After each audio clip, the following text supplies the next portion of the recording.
성도 여러분 반갑습니다.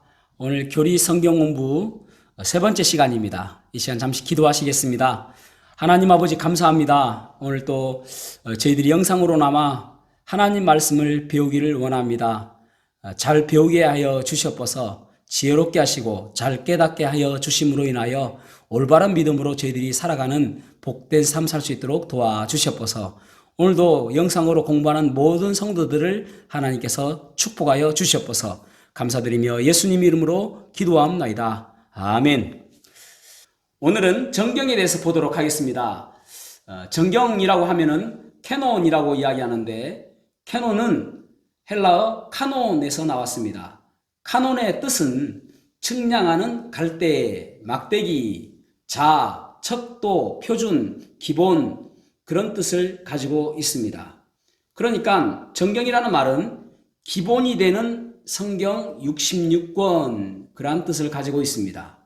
예를 들어서 제가 잘못된 자를 가지고 어떤 것들을 측정할 때에 올바른 결과를 도출해낼 수가 없을 것입니다. 그래서 정경이라는 것은 올바로 표준되는 그와 같은 자로 이단을 보았을 때에 이게 이단이냐 아니냐, 또 이것이 맞느냐 틀리느냐, 이런 것들을 판단하는 기준이 되는 것입니다. 그래서 다른 것들을 비교하고 대비하면서 그것이 올바른가 틀렸는가를 판단하는 그 척도가 바로 정경이다라는 것이죠. 두 번째, 신학적 의미로 보면은 정경의 신학적 의미는 기독교 신앙과 신학에서 매우 중요합니다. 특정 문서인 구약 39권과 신약 27권이 초대교회에서부터 공식적으로 인정되어져서 신앙과 실천의 기준이 되는 정경이 바로 하나님의 말씀으로서 교회의 권위와 그리고 신학적 통일성을 보장하며 예수 그리스도를 중심으로 하는 구원의 역사를 담고 있음을 강조합니다. 세 번째, 정경의 인정 기준입니다. 사도성이죠. 하나님께로부터 인정받은 사람이 쓴 것인가? 그래서 구약에는 선지자이고 신약에는 사도들이죠. 그들에 의해서 쓰여진 책인가 보는 것이고, 두 번째로는 영감성입니다. 이것이 성령으로 영감된 말씀인가 라는 보는 것이죠. 세 번째로는 보편성입니다. 하나님의 백성들로부터 인정받았는가? 구약에는 이스라엘 백성들이고 신약에는 교회들에 의해서 인정받았는가 보는 것입니다. 네 번째, 구약 정경. 구약 자체가 증거합니다. 율법서를 보면은 출애굽기 17장 14절 말씀.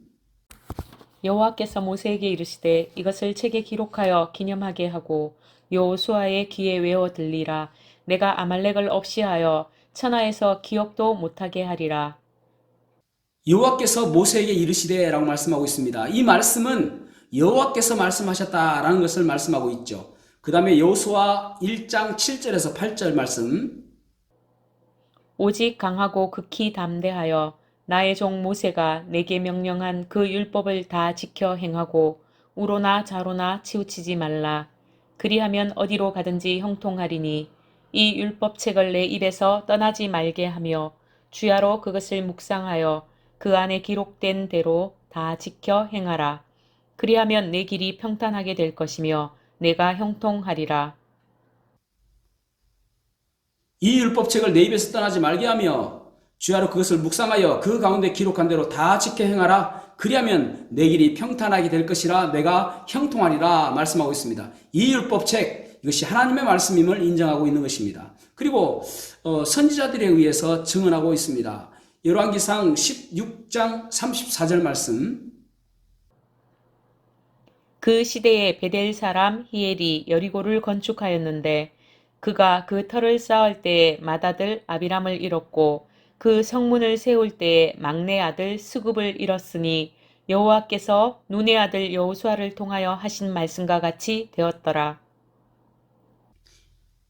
여호수아의 말을 하나님의 말씀으로 인정하고 있는 것입니다. 그리고 신약에서도 구약을 증거하고 있습니다. 신약에서의 구약 인용을 함으로 해서 증거하는데 마태복음 5장 17절 말씀. 내가 율법이나 선지자를 폐하러 온 줄로 생각하지 말라. 폐하러 온 것이 아니요 완전하게 하려 함이라.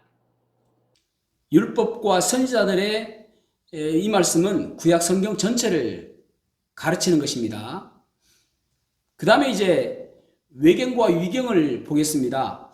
이 외경과 위경에 대해서 어떤 사람들은 외경과 위경을 동일하게 보는 사람들도 있습니다. 그러나 조금은 의미가 좀 다르죠. 외경이라고 하는 것은 아포크리포스라는 단어입니다. 또 뭐 다른 말로 아포크리파라고도 하는데 이것은 숨겨진, 감추어진 그런 뜻을 가지고 있습니다. 그러니까 정경 외의 문서를 외경이라고 이야기합니다. 또 정경 밖의 문서, 정경 밖에 있는 문서, 이런 문서를 외경이라고 이야기합니다. 외경은 언제 기록되었는가가 상당히 중요합니다. 구약의 마지막 선지자가 말라기죠. 말라기는 BC 430년경에 살았던 사람입니다. 그리고 예수님께서 오실 때까지 약 400년 동안 하나님께서는 말씀하지 않으셨습니다. 사람을 통해서 말씀하지 않으셨습니다. 그래서 그 기간을 400년 침묵기라고 이야기합니다. 다시 한번요. 400년 침묵기라고 이야기합니다. 그리고 또 다른 말로 신구약 중간기라고도 이야기합니다. 신구약 중간기. 그래서 그때는 하나님께서 말씀하지 않으셨기 때문에 성경이 없는 것이죠. 그래서 그때 기록된 문서들을 개신교에서는 외경이라고 이야기합니다. 그런데 캐톨릭에서는 이 외경을 제2경전이라고 이야기하고 구약을 제1경전이라고 이야기합니다. 그래서 1546년 트렌트 회의에서 외경 총 14권 중에 에스드라 1서와 므낫세 기도를 제외한 12권을 정경에 포함시켰습니다. 그래서 구약이 39권이었는데 12권을 포함해서 51권으로 만들었고 신약을 27권으로 그들은 믿고 있는 것입니다. 외경에는 교훈문학, 종교적 로맨스, 역사문학, 예언문학, 그리고 전설문학 이런 것들이 포함되어 있습니다. 그리고 위경은 무엇인가 하면은 조작된, 꾸며진 그런 뜻을 가지고 있습니다. 그래서 위조된 문서, 가짜 경전 그런 것을 위경이라고 이야기하죠. 위경에는 전설문학, 묵시문학, 교훈문학, 시간문학, 역사문학이 포함되어 있습니다. 그러면 외경의 가치는 무엇인가? 전혀 무가치한 것인가? 라고도 생각할 수 있겠죠. 그러나 외경의 가치가 있는데 신구약 중간 시대의 역사적인 배경을 우리에게 가르쳐 줍니다. 신구약 중간기의 역사적인 배경. 예를 들어서 알렉산더가 죽고 나서 알렉산더 사후에 나라가 4개로 분열되어집니다. 그리고 유대 땅과 연관되어지는 왕조가 셀루쿠스 왕조와 프톨레미 왕조입니다. 이 셀루쿠스 왕조 가운데 안티오쿠스 4세가 있습니다. 안티오쿠스 4세, 이 사람의 별명이 에피파네스입니다. 안티오쿠스 에피파네스. 이 사람은 아주 강력한 헬레니즘 정책을 폈습니다. 이때까지 왕들은 정복자들은 이스라엘을 정복했다 할지라도 그들의 종교를 인정해줬습니다. 그들이 섬기는 하나님 잘 섬겨라. 그래 그들이 묵인해줬습니다. 예배 드리는 거, 제사하는 거 다 묵인해줬습니다. 그런데 이 에피파네스는 제사를 이제 금지하고 또 안식일 할례를 금지합니다. 또 급기야는 이제 돼지피를 성전에 뿌려가며 제우스에게 제사를 드리기도 합니다. 그러니까 여기에 반대하는 사람들이 생기게 되죠. 그 무리들이 정치 세력을 이루게 되어지는데 이 사람들을 가리켜서 하시딤이라고 이야기합니다. 하시딤을 번역하면은 경건주의자라고 번역할 수가 있겠죠. 그 사람들이 점점 이제 나중에 정치 세력으로 발전하게 되어지고 두 개의 분파로 나뉘어지게 되어집니다. 바리새파와 사두개파. 그 에피파네스가 통치할 때에 BC 167년에 마카비 혁명을 일으킵니다. 그 혁명의 성공함으로 인하여 약 100년간 그들은 독립을 누리게 되어집니다. 그 혁명에 성공했을 때 그때를 가리켜서 이제 기념해서 수전절이 생기게 되어졌죠. 이때 생긴 왕조가 마카비 왕조입니다. 그리고 또 이 다른 말로 하스몬 왕조라고도 합니다. 이런 것들의 역사적인 것들을 외경을 통해서 우리에게 가르쳐 주는 것입니다.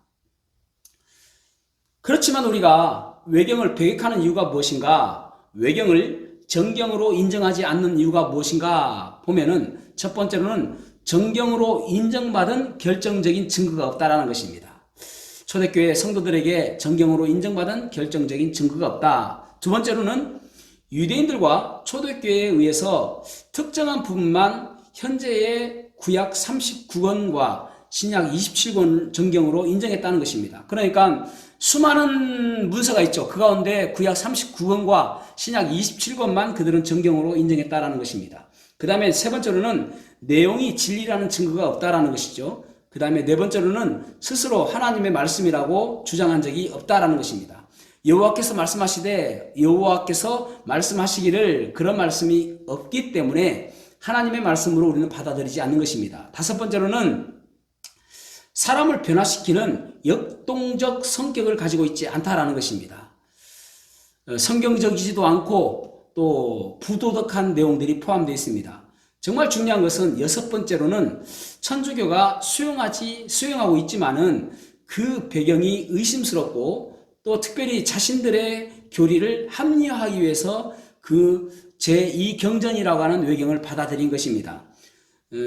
그래서 아까 말씀드린 것처럼 구약 성경이 51권이고 신약 성경이 27권인 것입니다. 비성서적인 내용, 교리 이런 것들이 포함되어 있습니다. 예를 들어서 연옥 교리는 마카비 이서에 포함되어 있고 또 행위에 의한 구원은 교훈문학인 집회서에 포함되어 있고 또 마카비 이서에서 보면은 자살을 인정하기도 하고 또 솔로몬의 지혜서에서는 윤회에 대한 내용도 나오게 되어집니다. 그래서 비성경적이고 잘못된 교리를 합리화하기 위해서 그들은 받아들인 것입니다. 자, 구약 정경의 역사를 보면은 그렇다면 구약을 39권으로 우리가 확정하자라고 했던 역사가 언제인가? 흔히 이제 AD 90년 얌니아 회의라고 이야기하는데 사실은 얌니아 회의보다도 그 이전도 예수님께서 인용하신 것이 보게 되어집니다. 그러니까 얌니아 회의는 단지 동의하고 인정한 것이라고 볼 수가 있습니다. 확정하였다라기보다는. 그래서 누가복음 11장 51절 말씀을 보겠습니다. 곧 아벨의 피로부터 제단과 성전 사이에서 죽임을 당한 사가랴의 피까지 하리라. 예수님께서 구약 전체를 지칭하실 때에 아벨에서부터 사가랴를 말씀하십니다. 그러니까 아벨은 창세기에 나오는 사람이고 그리고 사가랴는 구약 성경을 연대기로 배열을 하면은 마지막에 와야 될 것이 역대하입니다. 그래서 역대하에 사가랴가 나오는 것을 볼 때에 구약 전체를 예수님께서 정경으로 인정하셨다라고 볼 수가 있는 것입니다. 그렇다면은 예수님 그 전에 이미 구약 성경을 39권으로 인정한 것으로 보게 되어지는데 언제일까요? 그때는 바벨론 포록이 지나서 포록 귀환 이후에 에스라와 이스라엘 장로들에 의해서 확정되었다라고 봅니다. BC 440년경으로 보는 것이죠. BC 440년경. 신약의 정경을 보겠습니다. 신약 자체가 이것이 하나님의 말씀이다라고 인정하는 부분이 있습니다. 디모데전서 5장 18절 말씀. 성경에 일렀으되 곡식을 밟아 떠는 소의 입에 망을 씌우지 말라 하였고 또 일꾼이 그 삭을 받는 것이 마땅하다 하였느니라. 이 말씀은 누가복음 10장 7절 말씀을 인용한 것입니다. 그러니까 신약 성경이 신약 성경을 인용한 것을 보게 되어지죠. 그 다음에 이제 베드로후서 3장 16절 말씀에 보시겠습니다. 또 그 모든 편지에도 이런 일에 관하여 말하였으되 그 중에 알기 어려운 것이 더러 있으니 무식한 자들과 굳세지 못한 자들이 다른 성경과 같이 그것도 억지로 풀다가 스스로 멸망에 이르느니라. 바울이 쓴 이 편지를 바울의 저작으로 인정하고 있는 것입니다. 그 외에 디모데전서 4장 13절, 골로새서 4장 16절, 계시록 1장 3절, 데살로니가전서 5장 27절 이런 부분들을 공적으로 교회에서 신약 성경이 회람되고 있음을 볼 수가 있습니다. 그 다음에 이제 또 교부들도 신약 정경을 인정하고 있는데 로마의 클레멘트나 또 이레니우스나 터툴리안, 오리겐 이런 사람들이 신약 성경을 인용하는 것을 보게 되어집니다. 회의를 통해서 확정하게 되어지는데 363년에 라우디게아 회의에서는 요한계시록을 제외한 26권을 정경으로 채택하였습니다. 그리고 397년에 제3차 카르타고 회의에서 지금의 우리의 신약성경 27권을 정경으로 인정하게 되었습니다. 왜 정경이 필요한가? 역사적인 배경을 보면은 첫 번째로는 이단의 출현입니다. 이제 사도시대와 속사도시대 때는 그들이 말이 장땡이었습니다. 그러니까 무엇에 궁금한 것이 있으면은 사도에게나 또 속사도에게 물어보면은 이것이 정답이다, 이것이 성경적이다 라고 하면은 그 말이 맞았습니다. 그런데 이 속사도를 지나고 나서는 이것이 불분명해지는 것입니다. 기준이 사라지게 되는 것이죠. 그래서 갈팡질팡 할 때가 있는 것입니다. 최고의 권위자가 사라져 버렸으니까요. 140년에 보면은 이제 말시온이라는 사람이 등장하게 되어지는데 이 사람은 이제 구약의 성경은 인정하지 않았고요. 이것은 하나님의 말씀이 아니다라고 했고요. 그 다음에 이제 또 바울 서신 가운데서도 10권만 목회서신을 제외한 10권만 정경으로 인정하였습니다. 또 누가복음만 정경으로 인정하였습니다. 그 잘못된 것을 교회에서는 올바른 성경을 확립할 필요성이 있었던 것입니다. 그래서 정말 중요한 문서를 이제 정경으로 해야 되는 작업이 필요했던 것이죠. 두 번째로는 교회에 대한 박해가 원인이었습니다. 이제 313년에 콘스탄틴 황제가 국교를 기독교로 공인한 그 이전에 바로 그 앞에 디오클레티아누스라는 황제가 아주 극심한 박해를 했습니다. 디오클레티아누스. 심한 박해는 무엇인가 하면은 믿는 사람들을 죽이고 또 성경을 불태우는 것이었습니다. 그 당시에는 성경이라고 하기보다는 문서를 불태우는 것이죠. 그들이 잡혀갔을 때에 어떠한 문서를 그들에게 내놓아야 되는데 어떠한 문서는 최종적으로 자기의 목숨을 바치면서까지도 지켜야 될 문서가 있고 또 그렇지 않은 좀 덜 중요한 문서가 있겠죠. 그런 것들은 내줄 수가 있는 것이죠. 그래서 정말 중요한 문서, 최종적으로까지 지켜야 될 문서가 무엇인가 구분에 대한 필요가 있었기 때문에 정경 작업이 필요했던 것입니다. 세 번째로는 선교의 필요성입니다. 선교를 하는데 통일된 성경이 있어야 되겠죠. 그래서 필요한 것입니다. 신약 성경의 외경에 대해서 보면은 그 출현 이유가 무엇인가? 예수님의 생애와 사도들의 행적을 보충하기 위해서 기록되었다는 것이죠. 또 두 번째로는 이단들이 자기들의 가르침을 전파하거나 또 합리화하기 위해서 기록된 것이 외경입니다. 그 종류가 무엇인가 하면은 복음서 종류가 있고요. 또 행전류가 있습니다. 예를 들어서 안드레 행전, 바나바 행전 이런 것들이 있죠. 그리고 서신류가 있고요. 계시록 유가 있고요. 야고보 계시록 이런 것들도 있습니다. 이런 것들이 외경입니다. 외경의 가치가 무엇인가? 정경의 가치를 재인식하게 하는 것입니다. 그러니까 진짜와 가짜를 구분할 수 있는 그런 능력을 주는 것이죠. 그 다음에 이제 속사도 시대의 교회에 대한 정보를 우리에게 가르쳐 줍니다. 그리고 당시 이단의 자료를 제공하기도 합니다. 이런 것들이 외경의 가치라고 할 수 있는 것이죠. 사랑하는 성도 여러분, 우리에게 중요한 정경이 있습니다. 이것은 하나님께서 보호하시고 보존하여 주셔서 지금 우리 손에 있는 것입니다. 그래서 이 정경이 얼마나 중요하고 또 얼마나 가치가 있고 참 진리가 담겨져 있는지를 우리가 생각하며 날마다 이 말씀을 바라보고 말씀대로 살아가는 우리들의 삶이 되기를 주님의 이름으로 축복합니다. 기도하시겠습니다.